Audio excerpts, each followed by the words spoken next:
Welcome to our channel.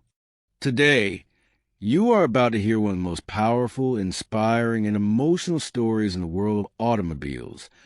A story that began with a dream, a woman's courage, a man's invention, a dictator's obsession, and a brand that became a symbol of luxury and power across the entire planet. This is not just about cars.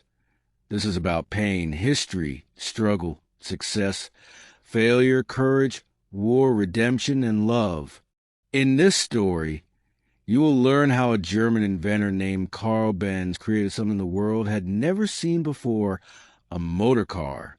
How his wife, Bertha Benz, changed history with one secret journey. How the company later became part of Nazi Germany's war machine, used by Adolf Hitler himself. How Mercedes-Benz faced the truth, admitted their dark past, and rose again to become one of the most respected brands in the world.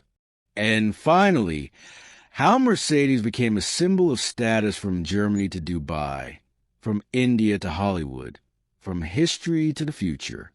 This is a real-life success story of Mercedes-Benz, a story that is emotional, deep, shocking, and unforgettable.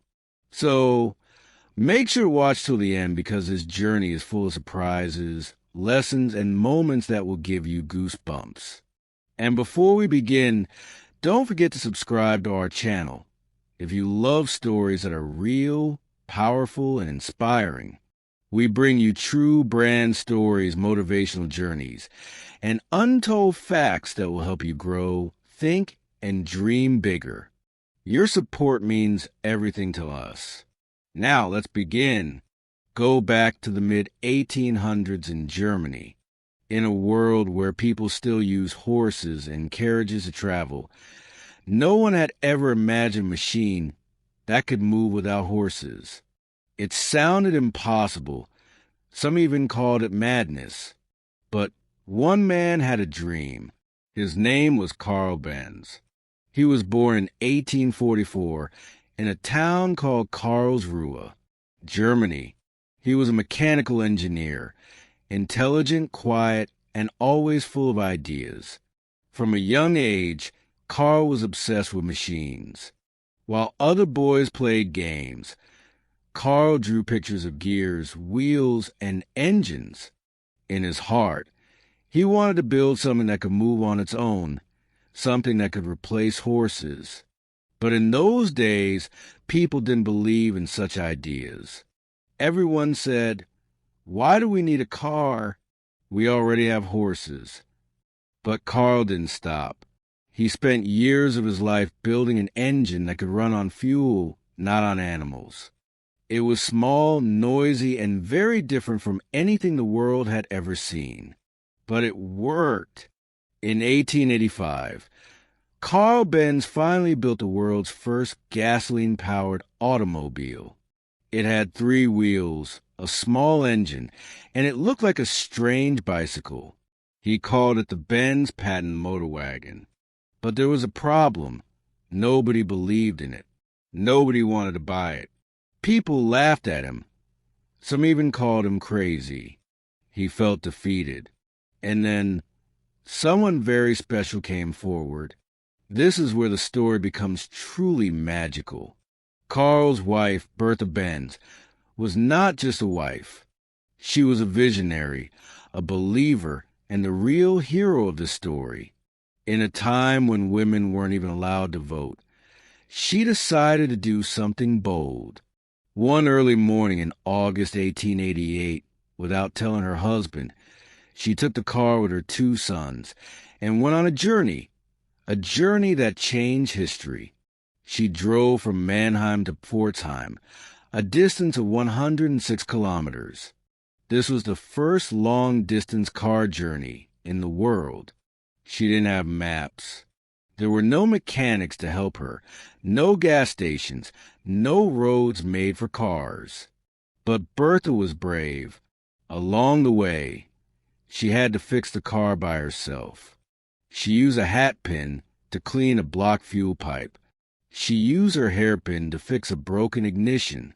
She stopped at a pharmacy to buy more fuel, making it the first gas station in history.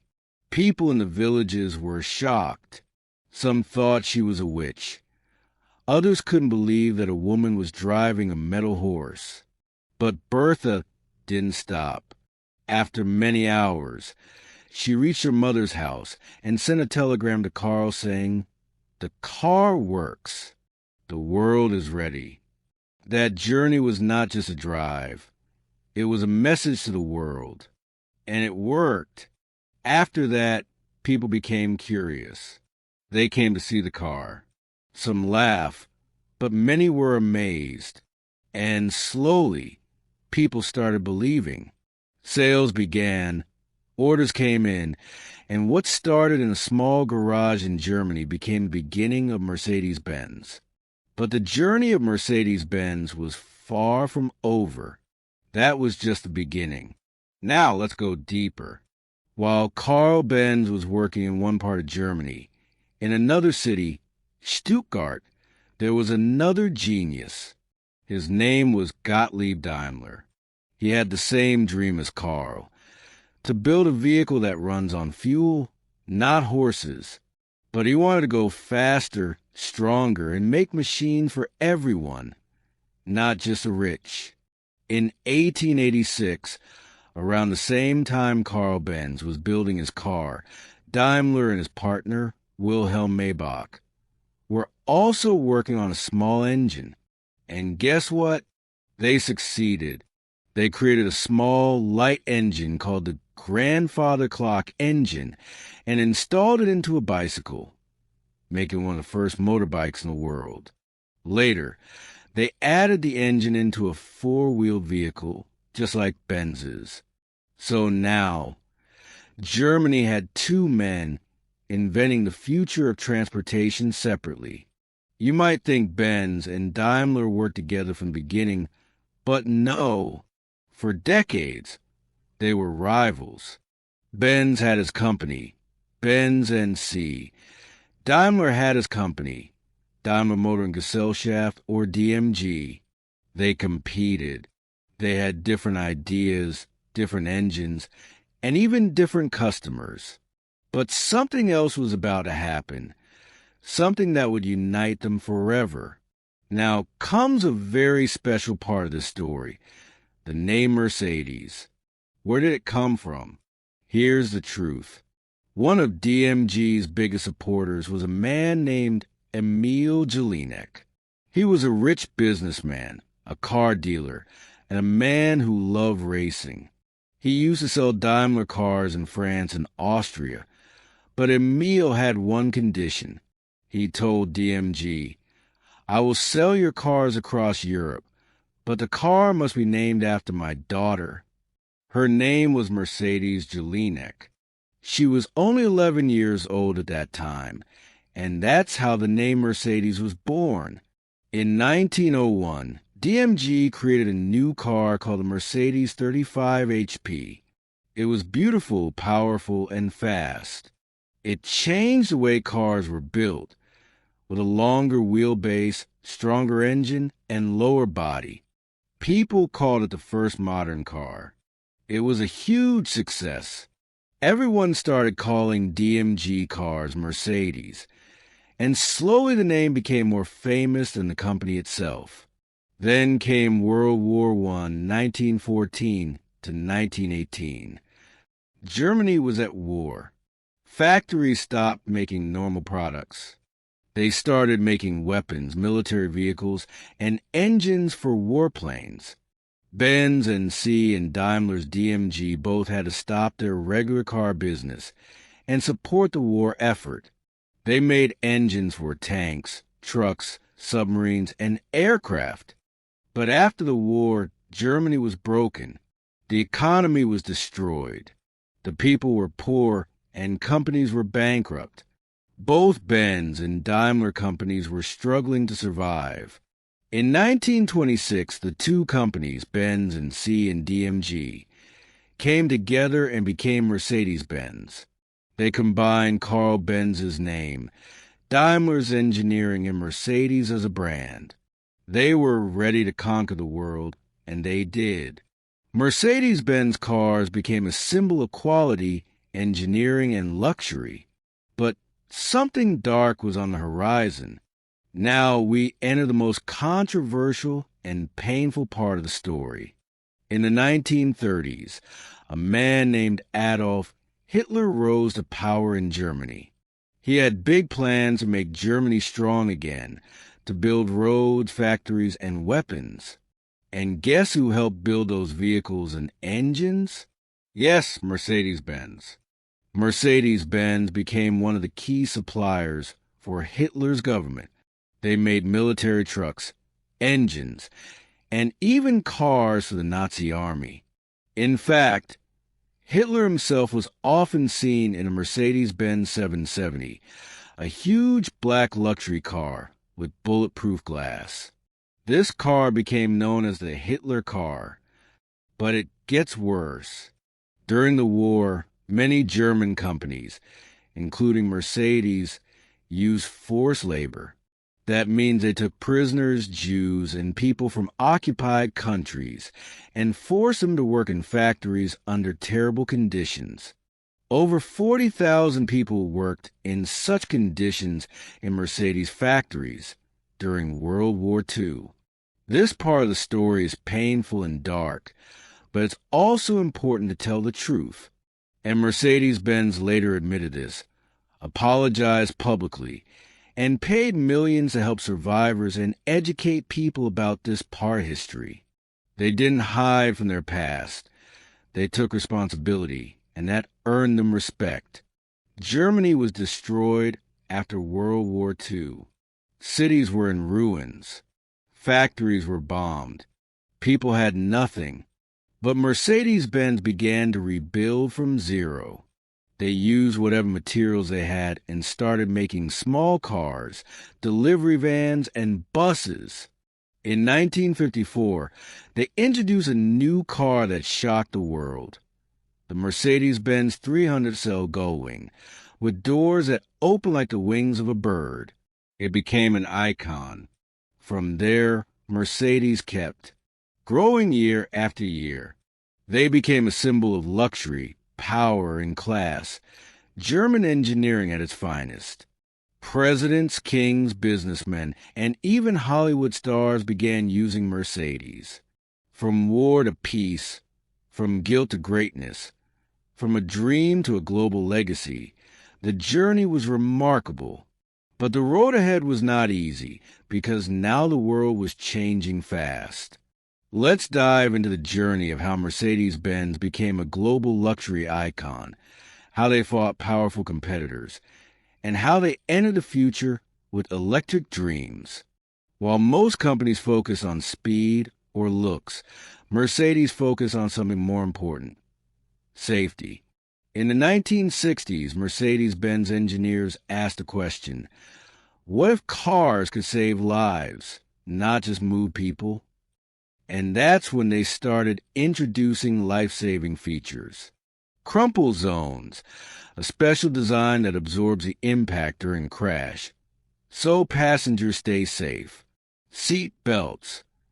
They promoted seat belts when many people didn't even care about them. Airbags. Mercedes was among the first to include airbags as standard in their cars. Anti-lock braking system. ABS, this system helps the car stay in control even when brakes are used suddenly. People began to say, if you want the safest car, buy Mercedes. And this reputation lasted for decades. In the 1970s, the world saw another side of Mercedes-Benz: luxury, power, class. They launched their famous S-Class. This wasn't just a car. It was a moving palace. It had soft leather seats, wood-finished dashboards, smooth rides, powerful engines, quiet cabins, and advanced technology for that time. Kings, queens, presidents, actors, and CEOs all started choosing Mercedes-Benz as their car. It became a symbol of success. In many countries, people would say, you know you've made it in life when you drive a Mercedes. By the 1980s, Mercedes-Benz wasn't just a German brand. It became a global icon.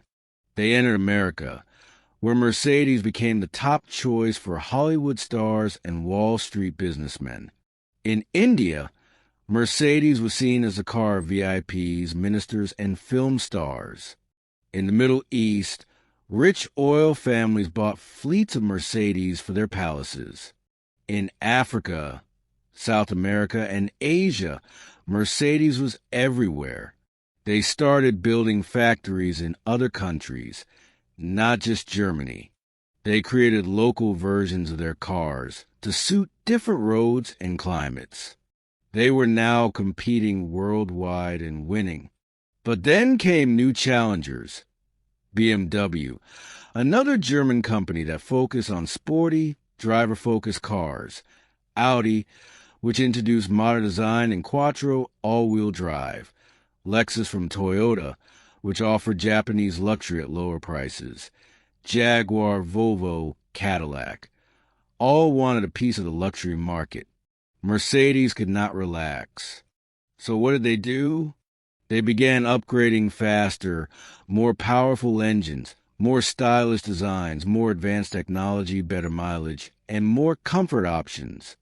They also started expanding their range. SUVs like the M-Class, later called GLE, compact luxury cars like the C-Class and A-Class, and supercars like the SLR McLaren.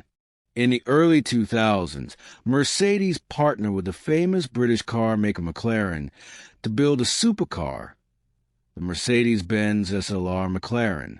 It was ultra-fast, ultra-light, super expensive, a combination of F1 racing technology and German engineering. This car became an icon with only a few thousand made. It was for the richest of the rich. In the 2010s, Mercedes decided to go even higher. They launched Maybach, a sub-brand for super luxury. These cars were even more luxurious than the S-Class, custom-built for billionaires, with features like massage seats, refrigerators, 64-color ambient lighting, and privacy partitions. Mercedes Maybach became the favorite of celebrities like Jay-Z and Beyoncé, royals in the Middle East, and the ultra-rich in China, Russia, and India. It was like a private jet on wheels. Today, Mercedes-Benz knows the future is electric, so they create a new brand, EQ, which stands for Electric Intelligence. They launched the EQS, the electric version of the S-Class, the EQE electric version of the E-Class, EQB, EQA, and EQC electric SUVs. These cars have huge digital dashboards, voice assistant, "Hey Mercedes," fast charging, long battery life, and super silent drives. Mercedes is investing billions to create electric-only factories, clean energy production, and next-level AI technology. Their goal? To become fully electric by 2030. And they're serious. You might wonder why Mercedes-Benz survived for over 100 years. Why did it become more trusted than Samsung, Hyundai, and even tech giants? Here's the secret. They kept improving, never satisfied. They learned from their mistakes. They faced their dark past. They believed in quality. They never chased only profits. They understood their audience. They moved with time, from fuel to hybrid to electric. Let's start with a question. Why do world leaders, kings, billionaires, and even secret agents in movies choose Mercedes-Benz? There's a reason why. When a president visits another country, a Bollywood star is seen at the airport, a businessman enters a five-star hotel, or even when James Bond chooses a ride in some movies, the car waiting outside is often a Mercedes-Benz because it says something without using words. I have arrived. I am respected. I trust only the best. Here are a few real examples. Nelson Mandela and his Mercedes 500 SE. After being released from 27 years in prison, South African leader Nelson Mandela became a global symbol of peace and forgiveness. And when he became president, the people of South Africa built him a Mercedes-Benz 500C by hand.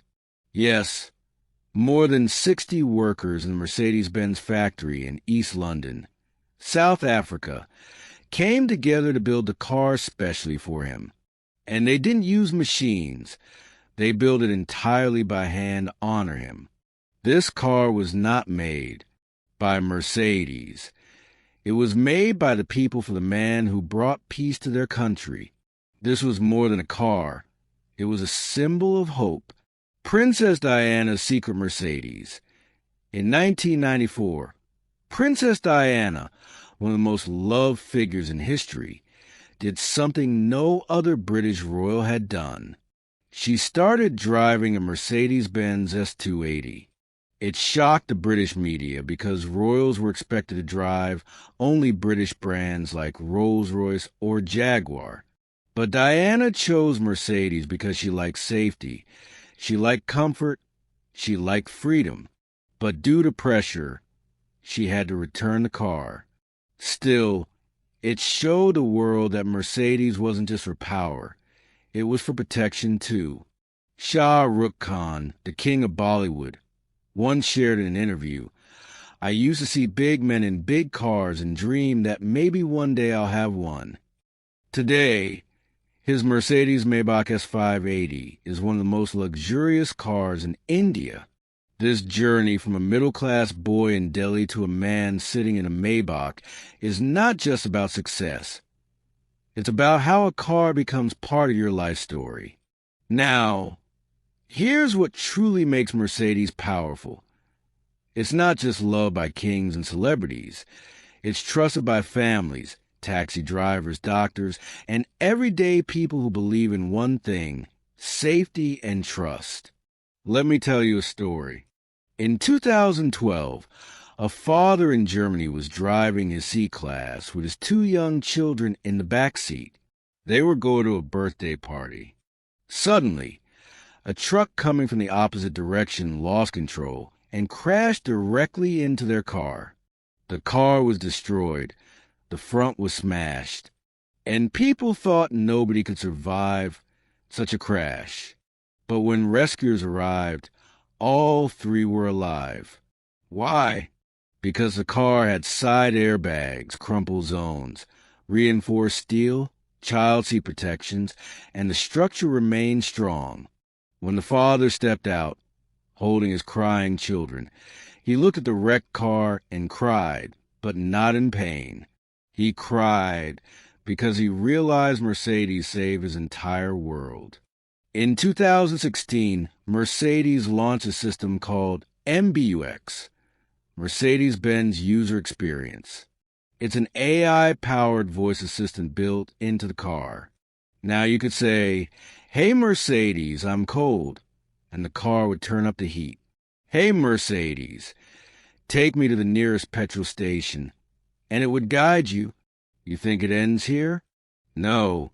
Mercedes is now working on flying cars with Volocopter, a Mercedes partner, self-driving cars using AI and satellite GPS biometric seats that check your stress levels, eco-friendly factories that produce zero carbon emissions, and cars that can even project movies onto the windshield.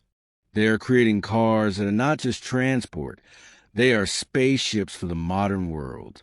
Now it's time to go deeper into the true meaning behind the logo, the dark chapters they never hide from, their net worth today, and the powerful life lessons this brand teaches us. You've seen the three-pointed star inside a circle. It looks simple, but it's one of the most powerful brand symbols in the world. But what does it mean? 3 points, 3 worlds, land, air, sea. Yes, when the logo was created, Daimler, one of the original founders, said, "Our engines will rule the land, the air, and the sea." It wasn't just a dream. It was a promise. And today, Mercedes makes luxury cars land. They've partnered in aircraft and helicopters, air, and even marine engines, sea. See, that tiny logo holds a massive vision. Nothing is impossible. Now let's talk numbers. The company is part of Mercedes-Benz Group AG, formerly Daimler AG, one of the richest and most respected companies in the world. Here's what you need to know. Brand value, 2025 over 60 billion US dollars. Annual revenue, 2024 approximately 165 billion US dollars. Global employees, over 170,000 people. Cars sold, 2024 over 2.4 million vehicles. Net worth of Mercedes-Benz Group, estimated between $100 to 120 billion US dollars. They are ranked among the top 10 most valuable car brands in the world, competing with names like Toyota, Tesla, and BMW. But more important than money, they are rich in trust, loyalty, and reputation. Every big name has a past, and Mercedes doesn't run from theirs. They accept, apologize, and educate. During World War II, Mercedes factories were used by the Nazi government. They also used forced labor, prisoners, and war victims to build engines and vehicles. This is a dark truth. But unlike many companies, Mercedes-Benz publicly apologized, donated millions to Holocaust survivor funds, built memorials inside their factories, and shared all historical records with transparency. They teach us that success means nothing without humanity. Here are some powerful words from Mercedes over the years. The best or nothing. Safety is not just technology, it's responsibility. Luxury is not about price, it's about how you feel. The best one? We don't sell cars, we create emotions. In May 2022, Mercedes-Benz sold a special, ultra-rare car, a 1955 Mercedes-Benz 300 Solar Uhlenhaut Coupe for $143 million. Yes, it became the most expensive car ever sold in world history. Why? Because it wasn't just a car. It was art, history, and engineering genius on wheels. And only 2 units were ever made.